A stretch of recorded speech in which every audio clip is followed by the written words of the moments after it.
The options for hernias are basically either to fix them or to not fix them.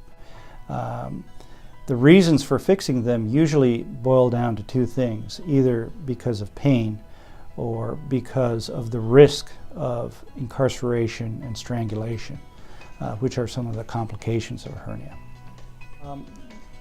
Hernias are basically holes in the abdominal wall, so stuff pushes through them.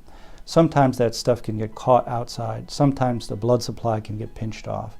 And that's called incarceration and strangulation. And it's not a common occurrence, but it can happen with any hernia. So most hernias that we encounter, we try to fix for that very reason.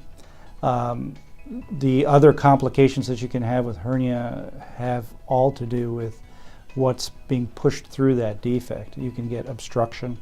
Occasionally people have that as well.